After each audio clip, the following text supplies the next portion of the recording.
Is that Evelyn? She looks nervous.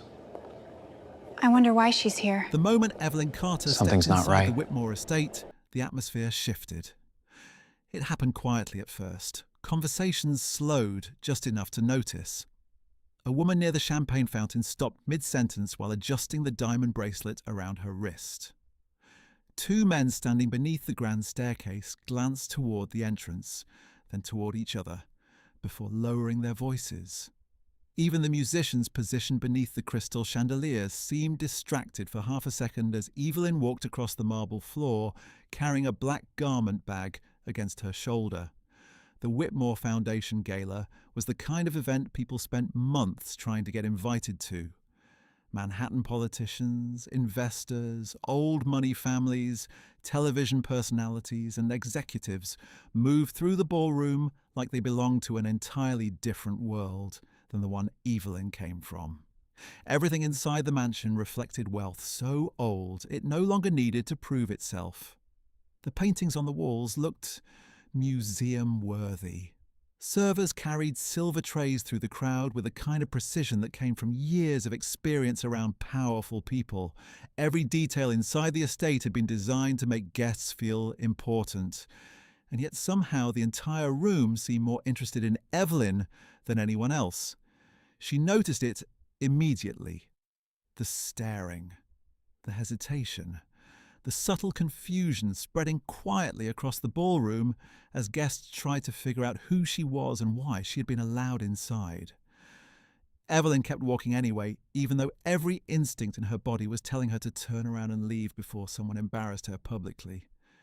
She tightened her grip around the garment bag and forced herself to maintain eye contact with nobody. That was something she had learned years ago while trying to survive in rooms where people judged you before you even spoke. The less nervous you looked, the safer you were. But this room felt different, colder somehow, more calculated, like people were waiting for something to happen. Then the whispers started, not loud enough for direct confrontation, just soft enough to spread quickly. Who is she? Is she staff? No, staff entered through the side entrance. Maybe she delivered the dress. Evelyn pretended not to hear them, even though every word landed harder than she wanted to admit, because the truth was she did not belong there, at least not according to people like them. She was 29 years old, living in a small Brooklyn apartment, taking freelance tailoring jobs while trying to keep her mother's hospital bills from swallowing the last of her savings. People like the Whitmores did not notice women like Evelyn unless they needed something. Which was exactly why the invitation made no sense when it arrived 5 days earlier. Thick ivory paper embossed with the Whitmore family seal had appeared at her apartment without warning. Inside was a personal request asking Evelyn to attend the annual Whitmore Foundation Gala and deliver a custom gown directly to Victoria Whitmore herself. At first, Evelyn assumed it had been sent to the wrong person. Designers with her background didn't receive invitations from billionaire families, especially not one as private and influential as the Whitmores. Their name carried weight across New York. Real estate, politics, investments, old connections stretching back generations. People built careers trying to enter their circle. Yet somehow Evelyn had received a direct invitation with her name written perfectly across the envelope. Then came the payment, $50,000 transferred into her account overnight as an advance for the custom design. Enough money to stop the eviction notices piling near her kitchen counter. Enough money to continue her mother's treatments for several more months. Enough money to ignore the uncomfortable feeling in her stomach telling her something about the offer didn't feel right. She accepted the job the same night. And ever since then, she had worked almost non-stop inside her apartment sewing the dress by hand, while wondering why a family with unlimited access to world-famous designers had chosen someone nobody had ever heard of. During the cab ride to the estate, Evelyn replayed that question repeatedly in her mind. Maybe someone had recommended her work privately. Maybe Victoria Whitmore wanted something original. Maybe this was finally the opportunity that changed everything. But the second Evelyn stepped inside the ballroom, those hopes began collapsing almost immediately, because nobody in that room looked like they expected her arrival. Not the guests, not the servers, not even the event coordinators standing near the entrance checking names against electronic tablets. One of them, actually, frowned while looking directly at her invitation before forcing a smile and waving her inside anyway. At the time, Evelyn tried convincing herself it meant nothing. But high above the ballroom on the second-floor balcony, Daniel Whitmore noticed it too. He'd been watching the entrance absent-mindedly while avoiding conversations with investors his father wanted him to impress when Evelyn walked through the front doors. And unlike everyone else in the room, Daniel's reaction had nothing to do with class or appearance. The moment he saw her face, something unsettled him deeply. At first, he couldn't explain why. She looked familiar somehow. Not in an obvious way, more like a memory he couldn't fully reach. But then his attention shifted toward the garment bag in her hand, and his expression changed immediately. Because Daniel knew something nobody downstairs knew yet. Evelyn Carter was not listed on the final guest registry. Before we dive deeper, let us know in the comments where you're watching from. We'd love to hear from you, and don't forget to hit that subscribe button so you never miss any of our upcoming videos. Victoria Whitmore did not speak immediately after noticing Evelyn. She simply stood near the staircase with one hand resting lightly against the railing, while her expression hardened almost invisibly. Most people inside the ballroom would never have noticed the change. But Evelyn noticed it instantly because she had spent most of her life studying reactions like that. Tiny expressions, small shifts in posture, the silent calculations people made before deciding whether someone deserved kindness or humiliation. Victoria recovered quickly, offering the room another elegant smile before continuing down the staircase toward the center of the gala. Yet the damage had already been done. Evelyn could feel the atmosphere tightening around her with every second. It was subtle but undeniable. The guests who had only been curious moments earlier now seemed entertained, like they were waiting for something awkward to unfold. And standing in the middle of the ballroom, holding the garment bag against her shoulder, Evelyn suddenly felt exposed in a way she hadn't experienced in years. The strange part was she almost turned around and left. Right there. If not for her mother, she probably would have, but $50,000 had already been wired into her account. Half of it was already gone toward overdue treatments, medications, and rent notices she could no longer ignore. Walking out now would destroy everything she had spent years trying to hold together. So Evelyn stayed where she was and forced herself to breathe steadily, while the memory of her apartment flashed through her mind. The apartment was small enough that her sewing machine practically sat beside her kitchen table. During winter, the pipes rattled loudly through the walls at night, and sometimes the heat stopped working completely for days. Most evenings, Evelyn worked until 3 or 4 in the morning, surrounded by fabric samples, unpaid invoices, and rejection letters folded carefully inside a drawer she refused to throw away. Fashion houses had rejected her designs for years. Some never responded at all. Others sent carefully worded emails explaining that her work was interesting, but not commercially aligned with their image. One executive told her directly that clients buying luxury fashion preferred names with pedigree attached to them. Evelyn understood exactly what he meant. Talent mattered less than access, less than connections, less than being born into the right room. Meanwhile, her mother's condition continued worsening. Hospital visits became routine. Insurance stopped covering treatments months earlier. Evelyn took every freelance job she could find just to keep them afloat. Wedding alterations, theatre costumes, emergency tailoring work for wealthy clients who barely remembered her name after paying her. Yet through all of it, she continued designing dresses nobody important ever saw, quietly believing that eventually someone would recognize what she could do, which made the Whitmore invitation feel almost impossible when it arrived.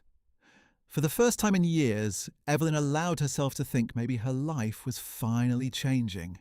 But standing inside the ballroom now, watching Victoria Whitmore approach through the crowd, she realised she might have misunderstood why she had been invited in the first place. Because the Whitmore family was not entirely unfamiliar to her. Years earlier, before her mother became seriously ill, Evelyn briefly worked inside one of Whitmore Industries' design departments through a temporary contractor program. The position lasted less than 4 months before budget cuts eliminated half the staff. Most employees barely remembered she existed. But Evelyn never forgot the atmosphere inside the company. Everything revolved around appearances, influence, status. Employees feared saying the wrong thing around executives because careers inside Whitmore Industries could disappear overnight, depending on whose ego you accidentally threatened. At the centre of all of it stood Victoria Whitmore. Publicly, she was admired across New York for charity work, philanthropy, and social influence. Magazine interviews described her as elegant, disciplined, visionary. But inside the company, employees described her differently when cameras were gone. Demanding, ruthless, obsessed with reputation. Nobody understood that better than Richard Whitmore, Victoria's husband and the aging founder of the Whitmore empire. Richard rarely appeared in public anymore, yet his presence still controlled every room inside the estate. And then there was Daniel Whitmore, the only son, the future heir everyone expected to eventually replace Richard, despite rumours suggesting Daniel wanted nothing to do with the family business anymore. Watching him now from across the ballroom, Evelyn noticed something unsettling. Daniel wasn't looking at her with amusement like the others. He looked disturbed, focused, like he was trying to solve a problem nobody else realised existed yet. Victoria finally reached the centre of the ballroom and greeted several guests before turning directly toward Evelyn. The smile on her face remained perfectly polished, but her eyes carried no warmth whatsoever. "You must be Evelyn," she said, calmly enough for nearby guests to overhear. "I was beginning to wonder whether you'd gotten lost on your way here." Several people nearby laughed softly, not loudly enough to seem cruel, just enough to make Evelyn feel small. She forced herself to smile politely and extended the garment bag slightly forward. "I brought your dress," she answered carefully. Victoria glanced briefly at the bag before returning her attention to the guests standing nearby. "Of course you did," she replied, "though there seems to have been some confusion regarding seating arrangements tonight." She motioned toward a staff member holding a digital tablet. "Apparently your table assignment was misplaced."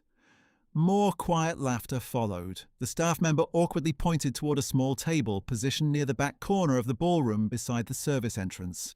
Evelyn knew immediately what was happening. Someone wanted her isolated, embarrassed, reduced to entertainment for the room. Before she could respond, one of the servers brushed against the garment bag while carrying champagne through the crowd. The impact sent an entire glass spilling directly across the lower half of the bag. The ballroom fell silent for half a second. Victoria slowly covered her mouth with one hand, as though witnessing an unfortunate inconvenience. "What a shame," she said softly. "After all your hard work." Somewhere above the ballroom, Daniel Whitmore finally noticed something that made his expression change completely. The server who spilled the champagne had not tripped accidentally. Daniel Whitmore kept his eyes on the server long after the champagne hit Evelyn's garment bag. Most people inside the ballroom had already returned to their conversations, satisfied with the momentary embarrassment they had just witnessed. But Daniel noticed something nobody else seemed interested in noticing. The server never looked surprised. There had been no stumble, no loss of balance. The movement had been deliberate. Daniel left the balcony without speaking to anyone and walked directly toward the private security offices located on the lower level of the estate. The Whitmore mansion had cameras covering nearly every hallway, entrance, and service corridor. Daniel entered the security room quietly and replayed footage from the ballroom entrance beginning 20 minutes before Evelyn arrived. Then he checked the digital registry logs connected to the gala invitations. Evelyn's name had existed temporarily inside the system before being removed less than 4 hours before the event began. Someone had added Evelyn to the gala officially, then erased her from the records shortly before guests arrived. Daniel continued reviewing internal communications connected to the event staff until one message caught his attention. Make sure she sits near service access if she arrives. No name attached. Sent from a private number connected to Victoria Whitmore's executive office. Another message instructed staff to let her in, despite her removal from the registry.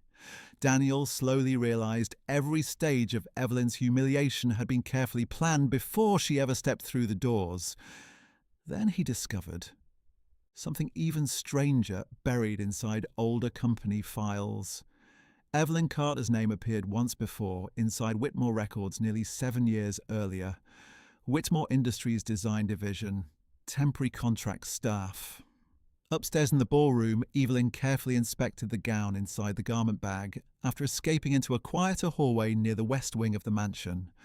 Thankfully, the champagne had only soaked the outer protective cover, but the emotional damage was harder to contain. Standing alone beneath the dim hallway lights, memories she had not revisited in years slowly returned. She remembered her brief time working inside Whitmore Industries after graduating from design school. She remembered accidentally walking into a private executive conference room while delivering fabric samples upstairs. Several executives stared at her with irritation, but one woman near the end of the table looked genuinely startled. Eleanor Whitmore, Daniel's late mother.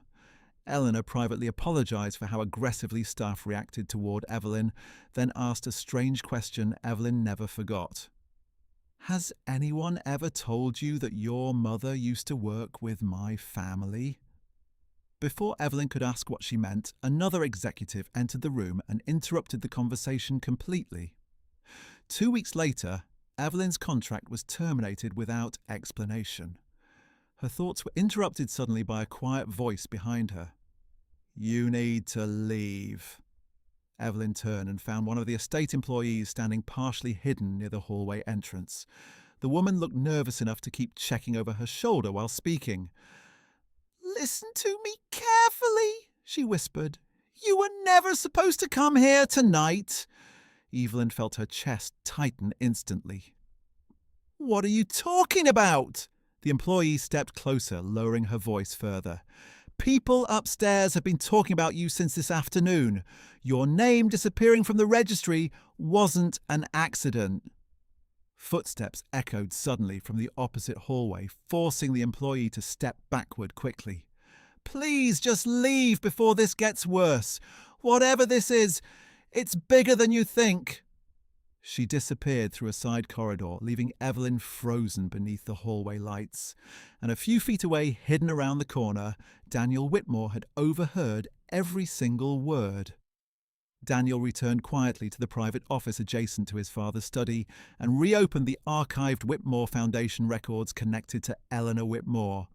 He discovered photographs from Foundation events nearly 15 years earlier, showing Eleanor standing beside Evelyn's mother, Clara Carter, charity banquets, community housing projects, educational initiatives. Clara appeared repeatedly beside Eleanor during some of the Foundation's earliest projects. Daniel then discovered handwritten letters exchanged privately between Eleanor and Clara over several years. Eleanor described Clara as one of the few people inside the Foundation she genuinely trusted. One letter referenced internal disagreements over missing financial records connected to Foundation accounts years earlier. Clara Carter apparently helped Eleanor begin tracing those irregularities before the investigation suddenly stopped altogether. Then Clara vanished from Whitmore Foundation records entirely. No resignation, no farewell, just silence. Daniel understood immediately what he was looking at. Evelyn's mother had not simply worked with Eleanor Whitmore. She had become part of a private conflict inside the family powerful enough to erase her existence from company history entirely. Daniel continued searching through older financial archives and found internal restructuring proposals drafted by Eleanor before her death. The proposals would have transferred significant oversight authority away from Victoria Whitmore and several long-time board members. Attached to those proposals were handwritten annotations referencing unauthorized transfers and suppressed reporting. Clara Carter's name appeared repeatedly beside those notes. Suddenly, every strange moment from the evening made sense. The manipulated invitation, the missing registry entry, the public humiliation. Victoria Whitmore had not invited Evelyn because of her talent. She invited her because Evelyn represented unfinished history returning publicly into a room filled with powerful people.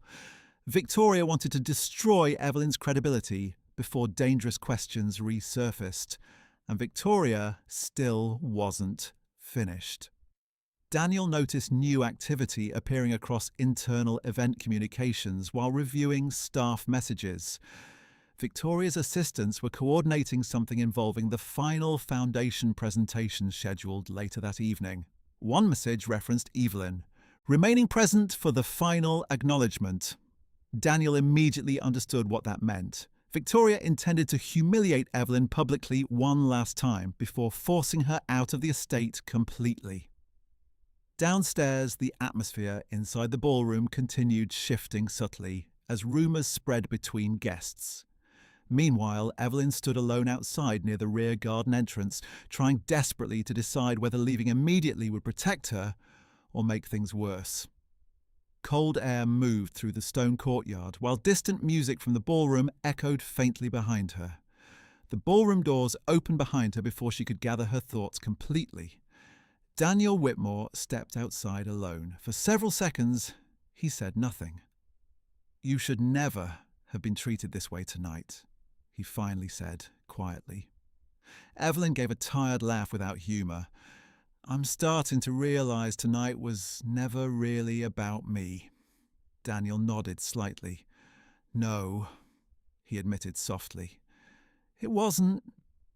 Before he could continue, movement behind the ballroom glass caught his attention. Victoria Whitmore stood near the stage speaking quietly with several event coordinators, while guests slowly returned toward their seats for the final foundation presentation.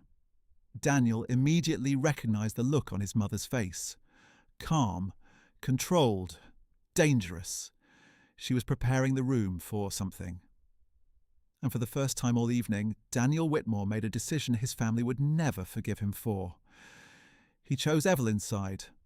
By the time Evelyn Carter returned to the ballroom, the atmosphere inside the Whitmore estate had changed again. The warmth that usually filled events like this had disappeared completely, replaced by something colder and far more uncomfortable. Victoria Whitmore stood near the centre stage area, greeting donors with controlled elegance. But even from a distance, Evelyn could see subtle frustration beginning to appear beneath her composure. Daniel had spent the last 20 minutes gathering every record connected to Evelyn's invitation. Registry modifications, archived emails, internal communications, security footage. The deeper he investigated, the clearer the pattern became. This had never been random humiliation. Hidden among older company files linked to Evelyn's terminated contract was correspondence involving Eleanor Whitmore and Clara Carter from years earlier. Private messages, unfinished reports, references to financial transfers connected to one of the Whitmore Foundation's earliest charitable projects. Evelyn's mother had apparently worked alongside Eleanor during the early expansion of the foundation, before suddenly disappearing from all company records. Victoria Whitmore had spent years consolidating power around the family image. An investigation exposing foundation misconduct could have ruined everything she built, which explained why Clara Carter disappeared from Whitmore history almost overnight. It also explained why Evelyn's presence inside the ballroom tonight terrified Victoria far more than anyone realised. The ballroom lights dimmed slightly as Victoria approached the centre podium for the evening's annual foundation speech. Guests slowly quieted themselves while waiters stepped aside and cameras turned toward the stage.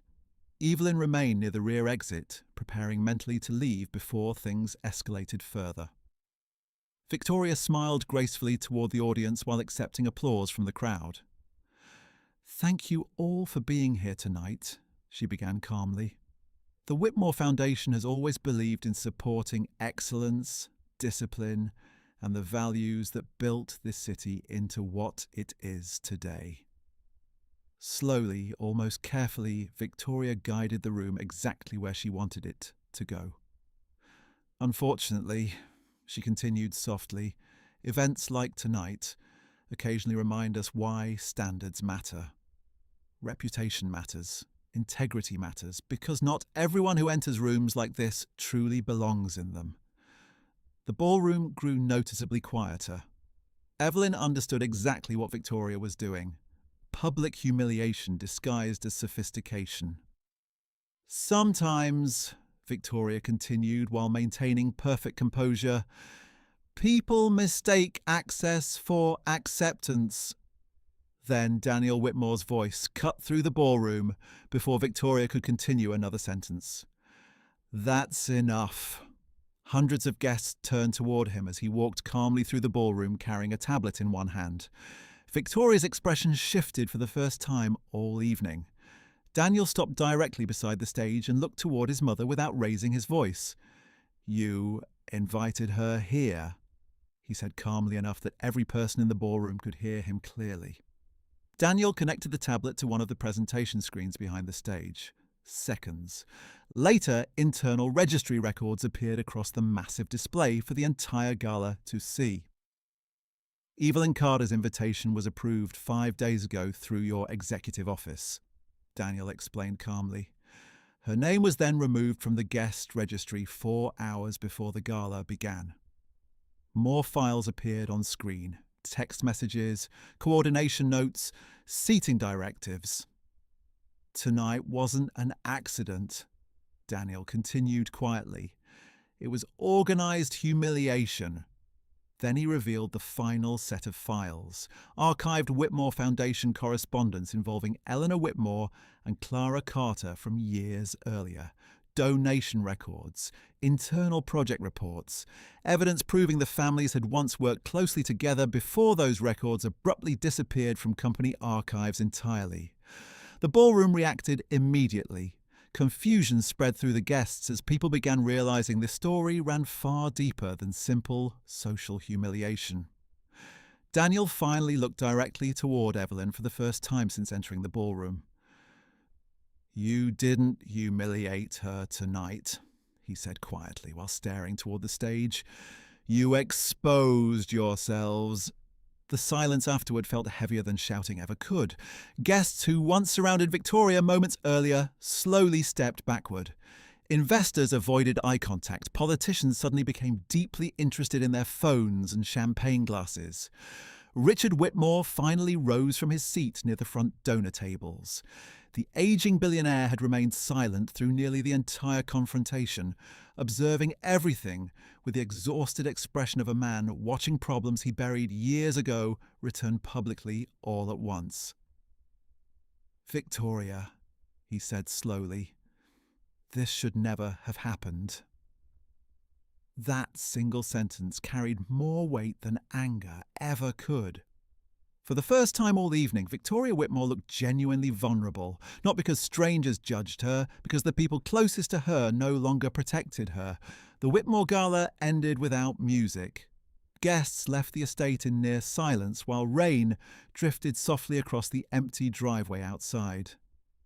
Evelyn Carter stepped beyond the mansion doors, carrying the garment bag against her shoulder, while light rain gathered across the stone pathway leading toward the estate gates. Part of her wanted to feel victorious after watching the room turn against Victoria. Another part felt emotionally exhausted beyond words, because no amount of public vindication erased the damage caused by spending hours inside a room where people looked at her like she existed beneath them. Behind her, the estate doors opened again quietly. Daniel Whitmore stepped outside, holding a dark overcoat over one arm while watching Evelyn continue toward the gates alone. "You shouldn't leave thinking tonight was your fault," he said quietly once he reached her. Evelyn looked toward him tiredly. "I don't think it was my fault anymore," she admitted. "I just don't understand why any of this happened." Daniel nodded slightly because he wasn't sure he fully understood either. He reached inside his coat and removed an old photograph protected inside a plastic sleeve. The image showed Eleanor Whitmore standing beside Clara Carter during one of the Foundation's earliest housing projects. On the back of the photograph, written in Eleanor's handwriting, were 4 simple words. "We were right together." Daniel then handed Evelyn a folded letter preserved carefully despite its age. The letter had been written by Eleanor shortly before her death. "If anything happens to me," the letter read, "Clara cannot be left alone carrying this. Victoria will protect the family name at any cost, and people like us become dangerous once we stop pretending not to notice the truth." Evelyn lowered the letter slowly while emotions settled across her face. Suddenly, the entire evening transformed into something much deeper than social humiliation. This was never about class. It was about fear. Fear of old secrets resurfacing. Fear of unfinished investigations. Fear of what might happen if people started asking questions powerful families spent years burying. Victoria Whitmore did not humiliate Evelyn because she hated poor people or unknown designers. She humiliated her because Evelyn represented evidence that the past had never disappeared completely. Daniel watched Evelyn carefully. "Your mother and mine were trying to expose something inside the Foundation years ago," he admitted quietly. "I think whatever they found threatened people who still hold power now." Finally, Evelyn folded the letter carefully and held the photograph against her chest while rain continued falling softly around them. Then she turned and began walking toward the estate gates again while Daniel remained standing. Beneath the rain, watching her disappear into the darkness beyond the driveway lights. Behind him, the Whitmore mansion looked different now. Smaller somehow. Less untouchable. Like the illusion surrounding it had finally cracked. And as Evelyn Carter walked away, carrying the truth her mother never lived long enough to explain, one thought remained impossible to ignore. Sometimes the people trying hardest to humiliate someone are terrified of what that person represents. Do you think Daniel would have defended Evelyn if he never discovered the truth? Let us know your thoughts in the comments below. And if you thought this story was shocking, wait until you hear what happened in the next one.